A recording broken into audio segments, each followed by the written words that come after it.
June 5, 1944. The English countryside had fallen unusually quiet. Thousands of young American soldiers stood in long rows beneath a moonlit sky, their faces streaked with camouflage paint, their helmets resting low over anxious eyes. Heavy parachutes hung from their shoulders, ammunition weighed down their bodies, and every man understood a simple truth. Some of them would never see another sunrise. Inside hundreds of transport aircraft, engines roared to life one after another. The sound rolled across the airfields like distant thunder, shaking the ground beneath the boots of men who had trained for years for this single night. No cheers echoed across the runway. No speeches were given. Only silence. Because everyone knew history was about to change forever. These soldiers belonged to America's newest elite fighting force, the United States Army Airborne. Within hours they would leap into the darkness above Nazi-occupied France. Many had never been in combat. Many had never jumped into enemy territory. Yet every one of them climbed aboard those aircraft knowing that there might be no way back. Across the English Channel, German commanders believed they had prepared for every possible invasion. The beaches were covered with mines. Machine gun nests overlooked every approach. Artillery batteries waited behind concrete bunkers. Millions of obstacles lined the coastline, designed to destroy any army attempting to land. The Atlantic Wall, Adolf Hitler's greatest defensive project, stretched for thousands of miles. German officers believed no enemy force could ever break through it. But what they didn't expect was an army that would arrive from the sky. Long before the first landing craft reached Omaha Beach, before the first American infantrymen stepped into the freezing water, thousands of parachutes were already floating silently through the darkness. The invasion had begun. But almost nothing went according to plan. Clouds swallowed entire formations. Anti-aircraft guns filled the sky with exploding shells. Pilots struggled to find their navigation points. Red tracer rounds ripped through the night. Aircraft shook violently as flak burst around them. Some transport planes exploded before the soldiers could even jump. Others released their paratroopers miles away from their intended drop zones. Instead of organized units landing together, hundreds of Americans found themselves completely alone. Some landed in flooded fields and drowned beneath the weight of their equipment. Others crashed through trees. Some fell directly into German positions. Many lost every piece of heavy equipment they carried. Maps disappeared. Radios were destroyed. Command structures collapsed within minutes. From a military perspective, it looked like complete disaster. German commanders quickly received reports that American paratroopers had landed everywhere. But that information created an unexpected problem. Nobody knew how many there actually were. One village reported 20 Americans. Another reported 50. A nearby crossroads reported 200. Then another officer claimed hundreds more had appeared several miles away. The reports made no sense. How could the same force appear across such a massive area? What German commanders didn't realize was that these scattered landings were creating an illusion. Small groups of American paratroopers, sometimes just 4 or 5 men, were attacking from every direction. They blew up bridges, destroyed communication lines, captured crossroads, ambushed convoys, knocked out artillery positions. Everywhere German troops turned, more Americans seemed to appear. Confusion spread faster than bullets. Entire German units hesitated to move because they feared running into much larger airborne forces. Some commanders delayed counterattacks. Others requested reinforcements that never came. Radio operators struggled to understand conflicting reports pouring in from every direction. To them, it seemed as though thousands of invisible soldiers had materialized behind their lines. But the Americans weren't invisible. They were simply unpredictable. Unlike traditional infantry, airborne soldiers had been trained to fight without orders. Separated, keep moving. If isolated, attack anyway. If surrounded, create chaos. This philosophy transformed what should have been a catastrophic drop into one of the greatest examples of battlefield improvisation in military history. Every scattered squad became its own independent fighting force. Every lieutenant became a commander. Every private became responsible for decisions that could influence the outcome of the invasion. As dawn slowly approached, German soldiers began encountering Americans in places they never expected. A church tower, a farmhouse, a crossroads, a forest trail, an abandoned barn. No matter where they searched, another group of paratroopers appeared. Some fought with rifles. Others relied only on pistols after losing their primary weapons during the jump. Several gathered abandoned German equipment and turned it against their enemy. Many had no idea where the front line even was. They They simply followed the sound of gunfire. What shocked German officers most wasn't the Americans' numbers. It was their aggression. Most isolated soldiers would attempt to hide. These men attacked. Outnumbered? They attacked. Low on ammunition? They attacked. Completely surrounded? They attacked anyway. Their relentless confidence created an image far larger than reality. German intelligence officers began reporting encounters with what they believed were elite shock troops specifically trained for psychological warfare. Some believed the Americans possessed secret intelligence about German positions. Others assumed they had landed according to a carefully planned deception strategy. Neither explanation was entirely true. Much of the chaos resulted from accidents. But those accidents became advantages because of one critical difference. American airborne doctrine rewarded initiative. Instead of waiting for orders, the paratroopers created opportunities. Every bridge destroyed delayed German reinforcements. Every roadblock confused enemy commanders. Every demolished communication line isolated another German unit. By sunrise on June 6th, the beaches were finally under attack. Thousands of Allied soldiers stormed Normandy's coastline under relentless machine gun fire. Many historians focus on the brutal fighting at Omaha Beach. But behind German lines, the airborne troops were fighting an entirely different battle. Without them, German armored divisions could have reached the beaches much sooner. Those tanks might have pushed the invasion back into the sea. Instead, the roads were blocked. The bridges were gone. German commanders were uncertain where to send their forces. Every hour of confusion increased the Allies' chances of survival. As reports continued reaching German headquarters, one disturbing pattern became impossible to ignore. These Americans refused to quit. Even after suffering enormous casualties, they kept advancing. Even after losing their officers, they kept fighting. Even after becoming completely surrounded, they continued attacking. Experienced German veterans, men who had fought across Poland, France, North Africa, and the Eastern Front, admitted they had rarely encountered soldiers with such determination. A nickname began spreading through German ranks. A name born from fear and reluctant respect. They called the American paratroopers devils in baggy pants. It wasn't simply because of their oversized airborne trousers. It was because these men seemed almost impossible to stop. They appeared without warning, struck from unexpected directions, vanished into the darkness, then attacked again before anyone could recover. To many German soldiers, it felt less like fighting ordinary infantry, and more like fighting ghosts. But who were these young Americans? Where had they learned to fight this way? And how did an experimental military force become one of the most feared units of the Second World War? Those answers begin years before a single parachute opened over Normandy. Chapter 2, Birth of America's Airborne Warriors. Long before the skies over Normandy filled with parachutes. Long before German soldiers whispered about devils in baggy pants. The idea of soldiers dropping from airplanes sounded almost ridiculous. In the late 1930s, many senior military leaders around the world believed warfare would always depend on tanks, artillery, and infantry advancing across the ground. Parachutes were considered emergency equipment, not weapons. Jumping from an aircraft into enemy territory seemed more like a suicide mission than a military strategy. But across Europe, a new idea was beginning to take shape. Military observers watched as Germany experimented with airborne assaults, using specially trained paratroopers, known as the Fallschirmjäger, to seize strategic objectives before conventional forces arrived. Their daring operations stunned military planners. Entire fortifications could be captured from above. Bridges could be secured before defenders had time to destroy them. Critical crossroads could be taken within minutes. The battlefield had gained a third dimension. The United States Army paid close attention.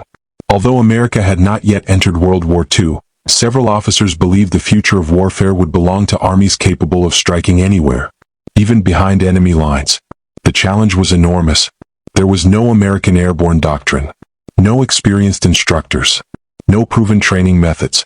Everything had to be built from scratch. In 1940, the U.S. Army authorized its first experimental parachute unit. The volunteers who stepped forward had little idea what they were signing up for. There were no promises of glory, no guarantee the program would even survive. Only one certainty. It would be harder than anything they had ever experienced. The Army wanted a new kind of soldier. Not simply stronger, smarter, faster, more disciplined, more adaptable. A man who could fight completely alone if necessary. Training quickly gained a reputation unlike anything else in the military. The first stop was physical conditioning. Endless miles of running, obstacle courses, forced marches carrying heavy equipment, rope climbing, hand-to-hand combat, weapon drills. Every weakness was exposed. Every mistake was punished. The instructors believed one simple principle. If training wasn't harder than combat, it wasn't hard enough. Then came the towers. Tower after tower rose above the training fields. Some stretched over 200 feet into the air. Recruits were lifted high above the ground before being dropped while suspended beneath practice parachutes. Many admitted later, the towers frightened them more than actual combat. Fear had to become familiar, because once they reached the skies over enemy territory, there would be no turning back. The final examination was the aircraft itself. Standing inside a transport plane with its door open was unlike anything most recruits had ever imagined. The engine screamed. Cold air rushed through the cabin. Far below, the earth looked impossibly distant. Every instinct in the human body demanded one thing: do not jump. Yet one after another, they did. The first successful jump changed everything.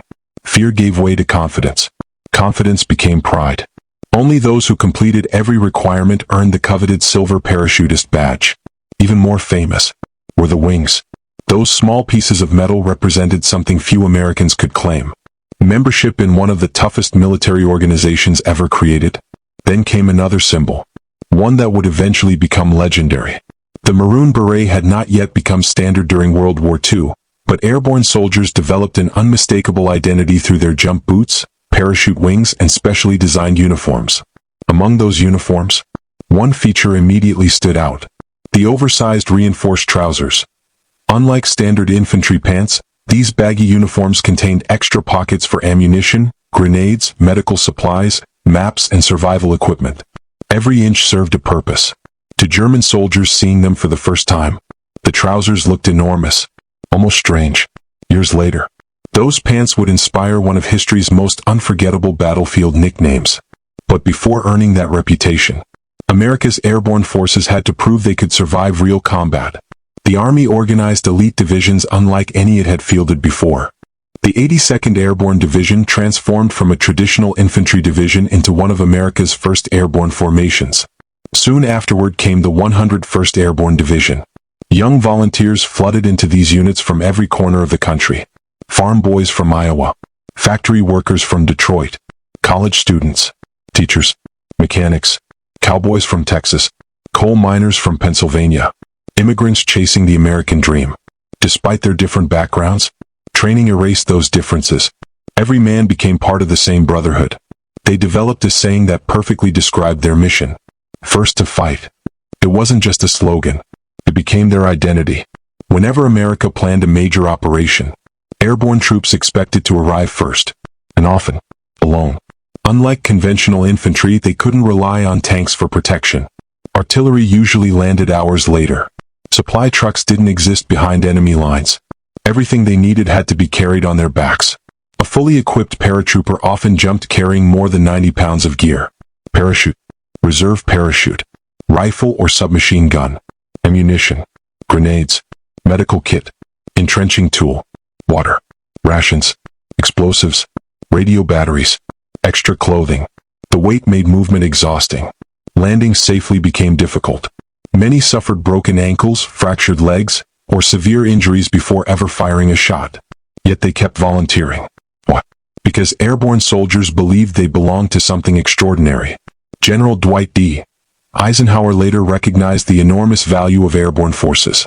So did commanders like General Matthew Ridgway and General Maxwell Taylor, who understood that speed and surprise could change the course of an entire campaign. Every successful jump increased America's confidence. Every exercise improved coordination between aircraft and ground forces. Every new lesson prepared them for the mission everyone knew was coming: an invasion of Nazi-occupied Europe. By early 1944, the Allied invasion plan depended heavily on airborne troops. They would land hours before the beaches were assaulted, capture bridges, destroy enemy artillery, block reinforcements, confuse German commanders, hold key positions until the main invasion force arrived. It was an assignment so dangerous that some planners expected casualty rates exceeding 50%. The paratroopers accepted it anyway. Many wrote letters home before departure. Some sealed them with instructions that they only be opened if they failed to return. Others quietly handed personal belongings to friends. No dramatic speeches. No emotional farewells. Only quiet acceptance. Because every airborne soldier understood one uncomfortable truth. The first man to enter battle often faced the greatest chance of never leaving it. As June 1944 approached, thousands boarded ships and aircraft bound for England. Day after day they rehearsed the invasion, studying maps, memorizing villages, learning bridge locations, practicing nighttime assembly. Every road, every hedgerow, every objective, nothing was left to chance. Yet when the moment finally arrived, chance would play a far greater role than anyone expected. Storm clouds gathered over the English Channel. High winds threatened the operation. Commanders debated delaying the invasion. The entire fate of the largest amphibious assault in history rested on a narrow window of weather. Then, the order finally came. Prepare to move. Within hours, thousands of American paratroopers climbed aboard waiting C-47 transport aircraft. Their destination, Normandy. Many believed they were flying into history. Few realized they were about to become legends. Chapter 3, Normandy, when the devils arrived. Shortly after midnight on June 6, 1944, the skies above Normandy began to vibrate with the sound of hundreds of engines. Inside the cramped fuselage of each C-47 transport aircraft, American paratroopers sat shoulder to shoulder in near darkness. Red lights glowed above the doors.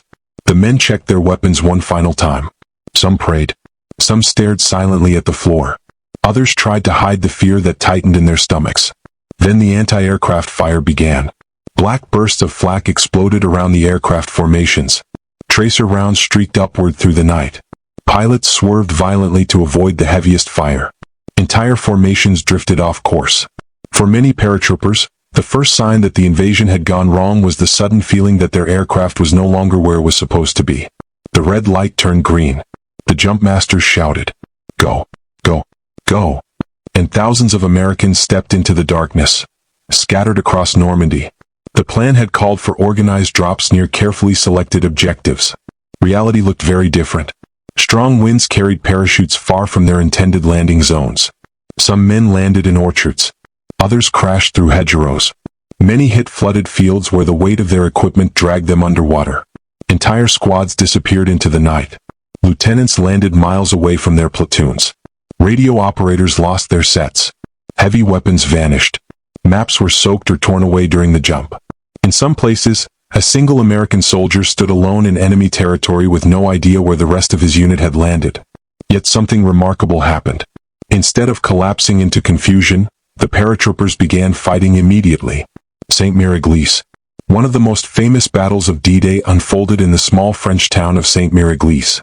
As American paratroopers descended toward the town, they discovered that a fire had broken out near the center of the village. German soldiers and local civilians were already awake, watching the flames. Suddenly, parachutes appeared overhead. The Americans were illuminated against the night sky. German troops opened fire. Several paratroopers were killed before they even touched the ground. Others became trapped on rooftops, trees, and church buildings. One of the most famous was Private John Steele of the 82nd Airborne Division, whose parachute caught on the church steeple. Hanging helplessly above the square, he pretended to be dead while the battle raged below him. Despite the chaos, American paratroopers fought their way into the town from multiple directions.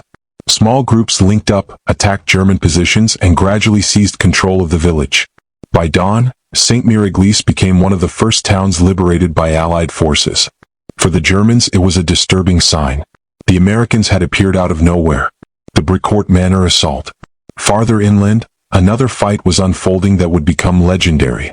Near Bricourt Manor, a battery of German 105mm artillery guns was firing toward Utah Beach, threatening the soldiers landing below. A small group of paratroopers from the 101st Airborne Division, led by Lieutenant Richard Winters, was ordered to silence the guns. Winters had only a handful of men. The German position was heavily defended. Most commanders would have waited for reinforcements. Winters attacked immediately. Using fire and maneuver tactics, the paratroopers assaulted the battery one gun at a time. They crawled through hedgerows, threw grenades into trenches, and fought at close range against superior numbers. Within a short time, all 4 artillery pieces were destroyed. The attack became a textbook example of small unit leadership and is still studied at military academies today. But to the Germans who faced them, it looked almost unbelievable. A tiny group of isolated Americans had attacked a fortified position and won, fighting without orders. Across Normandy, similar stories repeated themselves. Paratroopers formed ad hoc squads with whoever happened to be nearby. Officers commanded strangers. Privates led attacks when no officers were present. Bridges were blown up. Roads were blocked. Telephone lines were cut. German convoys were ambushed from hedgerows. Everywhere the Germans turned, more Americans seemed to appear. One German officer later recalled that it felt as though the Americans were coming out of the ground itself. The scattered drops that should have weakened the airborne divisions instead created a nightmare for German commanders. They could not determine where the main attack was coming from. They could not tell how many paratroopers had landed. And they could not stop the growing sense that the enemy was everywhere. The birth of a nickname. Then came the encounters that soldiers remembered. German troops reported Americans attacking despite being outnumbered. Paratroopers fought from barns, ditches, churchyards, and hedgerows. Even isolated groups continued launching raids against German positions. What stood out most was their appearance. The airborne uniform included large reinforced trousers designed to carry extra equipment. In the darkness and confusion of battle, those oversized pants became instantly recognizable. German soldiers began referring to the paratroopers by a new name: Teufel in Weitenhosen, devils in baggy pants. Whether every German unit used the phrase is debated by historians, but the nickname spread because it captured exactly how many defenders felt. These Americans seemed fearless. They appeared without warning. And they kept attacking long after ordinary soldiers might have surrendered, holding the line. As daylight spread across Normandy, the airborne troops faced a new challenge. German counterattacks were gathering strength. Paratroopers who had landed hours earlier now had to hold key roads and bridges until forces from Utah Beach could reach them. Many fought with limited ammunition. Some had not eaten since before the jump.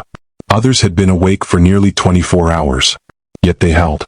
Again and again, German attacks were delayed or diverted by small groups of airborne soldiers. Every hour they survived gave the invasion beaches a better chance of success. A new reputation. By the end of D-Day, the American airborne divisions had suffered thousands of casualties. Many units were still scattered. Many objectives had been achieved only through improvisation. But the mission had worked. The Germans were confused. Key routes were disrupted. And the Allied beachheads survived the critical first day. More importantly, a new reputation had been born. To friend and foe alike, the American paratroopers were no longer an experiment. They were elite soldiers capable of fighting under the worst possible conditions. And the men the Germans had begun calling devils in baggy pants were only getting started. Because Normandy would not be their last great battle. Far from it. Chapter 4. The battles that made the legend. Normandy was only the beginning. For the American paratroopers, D-Day did not mark the end of their greatest test. It marked the beginning of a reputation that would follow them across Europe. By the summer of 1944, German commanders had learned one painful lesson. Whenever airborne troops appeared, nothing would go according to plan. These weren't ordinary infantrymen. They moved faster. They adapted quicker. And perhaps most importantly, they refused to fight by predictable rules. A new kind of enemy. Traditional armies relied on structure. Orders moved down the chain of command. Companies advanced together. Battalions fought in formation. The American airborne divisions operated differently. Every paratrooper had been trained to think independently.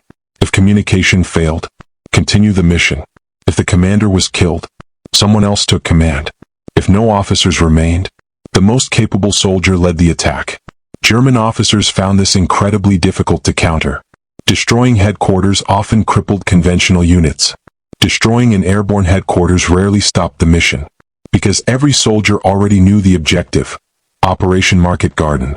Only 3 months after D-Day, the Allies launched one of the boldest operations of the entire war. Operation Market Garden. The plan was ambitious. Thousands of British, Polish, and American airborne troops would capture a chain of bridges across the Netherlands. If successful, Allied forces could drive directly into the heart of Germany. The American 82nd Airborne Division and 101st Airborne Division were once again among the first troops into battle. Unlike Normandy, many of the jumps occurred during daylight. German defenders could clearly see hundreds of parachutes opening across the sky. It was an unforgettable sight. Within minutes, fields across Holland filled with white canopies. The Americans quickly seized several key bridges before German reinforcements could react. But not everything went according to plan. German resistance proved much stronger than Allied intelligence had predicted. Elite German armored units happened to be resting near Arnhem. Instead of facing exhausted rear-area troops, the airborne soldiers suddenly found themselves confronting experienced tank formations. Despite overwhelming opposition, American paratroopers continued fighting. At Nijmegen, soldiers of the 82nd Airborne carried out one of the most daring river crossings of the war. Using small canvas boats under constant machine gun and artillery fire, they crossed the Vaal River in broad daylight. Many boats were riddled with bullets before reaching the opposite bank. Some sank. Others drifted downstream. Yet the survivors climbed onto shore and immediately attacked German defenses. Their assault captured the bridge. Military historians still consider the crossing one of the bravest actions performed by American forces during World War II. Even German officers admitted they had underestimated the determination of the airborne troops. Holding Bastogne. Then came the winter of 1944. December. The forests of Belgium disappeared beneath snow and ice. The cold became almost unbearable. Weapons froze. Vehicles refused to start. Frostbite crippled entire units. It was during these conditions that Adolf Hitler launched one final desperate offensive. The Battle of the Bulge. Hundreds of thousands of German soldiers smashed through the Ardennes forest, hoping to split the Allied armies and force a negotiated peace. Caught in the path of the attack was the 101st Airborne Division. The division rushed toward the Belgian town of Bastogne. The city wasn't important because of its size. It mattered because 7 major roads met there. Whoever controlled Bastogne controlled the movement of armies. The Germans surrounded the town. American paratroopers suddenly found themselves completely encircled. Food became scarce. Medical supplies ran low. Ammunition dwindled. Snow covered the foxholes. Artillery pounded their positions day and night. German loudspeakers called on the Americans to surrender. Then came the famous demand. German commanders delivered a formal message requesting the surrender of the surrounded American forces. The reply became legendary. One word. Nuts. That single response spread throughout Allied forces almost immediately. It perfectly captured the spirit of the airborne soldiers. Surrender wasn't even part of the conversation. 4 days the paratroopers endured relentless attacks. German tanks rolled toward their positions. Infantry advanced through snow-covered forests. Artillery shells exploded continuously. Still, the line held. Every road into Bastogne became a battlefield. Every building became a fortress. Every intersection became another place where American paratroopers refused to retreat. Many soldiers fought with frozen boots.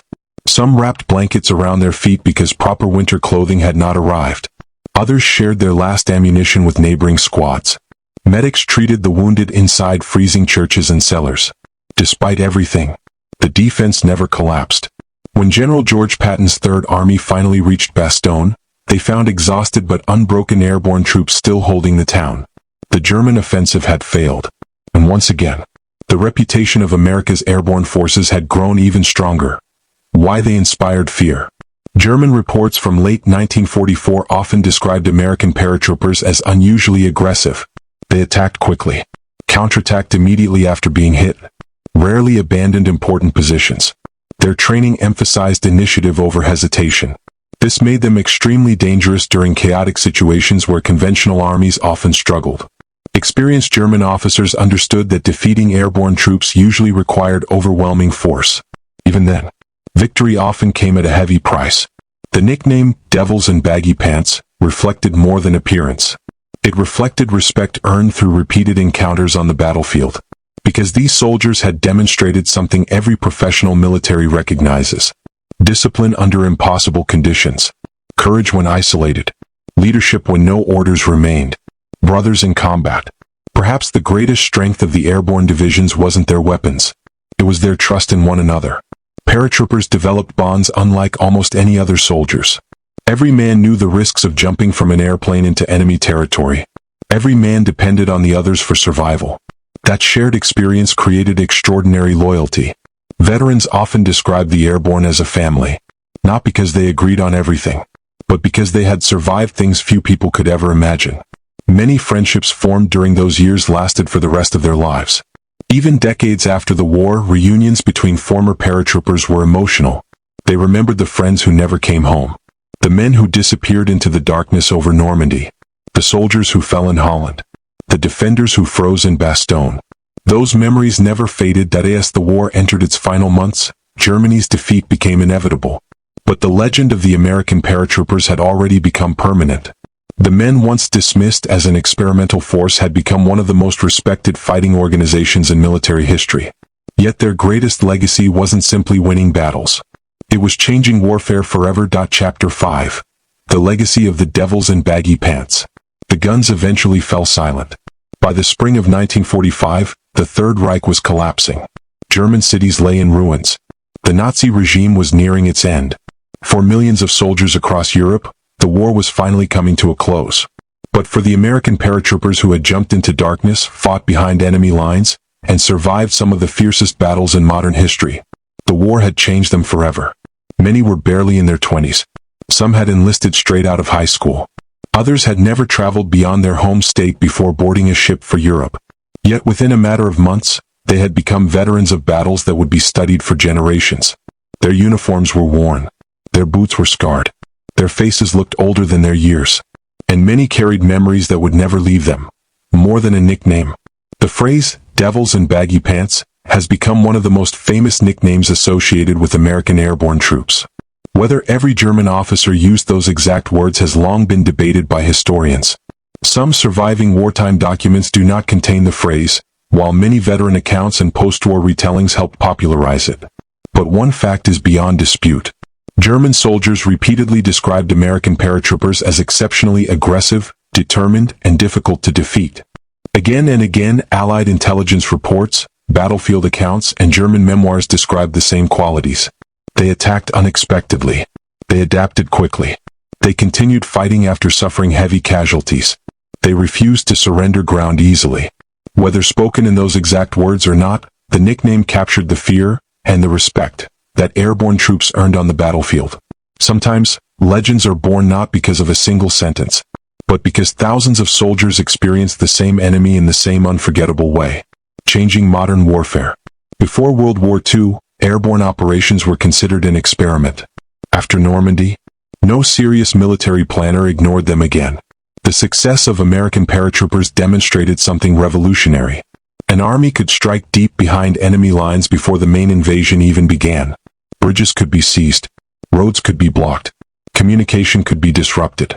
Entire enemy formations could be thrown into confusion before conventional forces ever arrived. Military academies around the world studied these operations. Not because they were perfect. Far from it. The Normandy drops were chaotic. Units landed in the wrong places. Equipment was lost. Communication often failed. Yet the mission succeeded because the soldiers themselves adapted. That lesson became just as important as the airborne assault itself. Modern military doctrine increasingly emphasized initiative, decentralized leadership, and small unit decision-making. The American airborne experience proved that disciplined soldiers could succeed even when every original plan collapsed. That philosophy continues to influence military training today.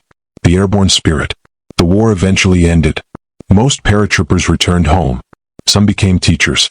Some became engineers, farmers, police officers, business owners, fathers, grandfathers. To their neighbors, they often looked like ordinary Americans. But inside, they carried extraordinary stories. Stories they rarely told. Many veterans spent decades speaking very little about the war. Only later in life did they begin sharing their experiences with historians, families, and museums. Some admitted they had been terrified before every jump. Others confessed they never considered themselves heroes. They believed they had simply done their job. Perhaps that humility explains why so many airborne veterans remain admired today. They did not seek fame. They accepted responsibility. They relied on one another. And they accomplished missions that many believed were impossible. Brothers who never came home. Victory always carries a cost. More than 13,000 American paratroopers took part in the D-Day airborne assault alone. Thousands became casualties within the first days of the invasion. Many never reached old age. Across Europe, military cemeteries stretch across quiet fields where rows of white crosses and stars of David marked the resting places of young Americans. Most were only 18, 19, 20 years old. They never returned to the farms, towns, and cities they had left behind. Instead, they became part of history. Every Memorial Day, every Veterans Day, every anniversary of D-Day. Their sacrifices remembered, not because they sought recognition, but because freedom often depends upon people willing to risk everything for others. A legacy that still lives. Today, the legacy of those World War II paratroopers continues inside the United States Army. Modern airborne soldiers still earn their jump wings. They still complete some of the military's toughest training. They still step out of aircraft carrying heavy equipment into uncertain conditions. Technology has changed dramatically. Aircraft are faster. Navigation systems are more accurate. Communications are far more advanced. But one thing remains unchanged: the mindset. Every new generation inherits the traditions established by those who fought over Normandy, Holland, and Bastogne. Their stories are taught at military schools. Their tactics are analyzed in leadership courses. Their courage is remembered during airborne graduations. Because history is not only preserved in books, it is preserved in people. Why their story still matters. More than 80 years have passed since D-Day. The beaches are quiet now. The hedgerows have grown back. Children play in villages that once echoed with gunfire. Visitors walk peacefully through places where young soldiers once fought for every yard of ground. Time has softened the scars, but it has not erased the lessons. The American paratroopers remind us that courage is not the absence of fear. It is the decision to move forward despite fear. Leadership is not about rank alone. It is about taking responsibility when no one else can. And victory is not always achieved by perfect plans. Sometimes, victory belongs to ordinary people who refuse to quit when everything goes wrong. That is exactly what happened over Normandy. Scattered across the French countryside, isolated from their commanders, low on supplies, and surrounded by enemy forces, the American paratroopers chose to keep fighting. That decision helped shape one of the most important military operations in history. Imagine standing inside a C-47 transport aircraft on the night of June 5, 1944. The engines roar around you. The aircraft shakes as anti-aircraft shells explode outside. The jump light is still red. Your parachute weighs heavily on your shoulders. You know that once the light turns green, there is no turning back. No guarantee your friends will land beside you. No guarantee you will survive the next hour. Only one certainty: you are about to jump into history. When that green light finally flashed, thousands of young Americans stepped into the darkness. Some never returned. Some became heroes. All became part of one of the greatest military stories ever told. And somewhere in the confusion of occupied Europe, German soldiers searched the hedgerows, the crossroads, and the forests for an enemy that seemed impossible to stop. An enemy who appeared without warning, fought without fear, and disappeared only after the mission was complete. They remembered the oversized airborne trousers, but they remembered the determination even more. That is why history still remembers them as the devils in baggy pants. Because legends are not created by the clothes soldiers wear. They are created by the courage they show when history demands everything they have.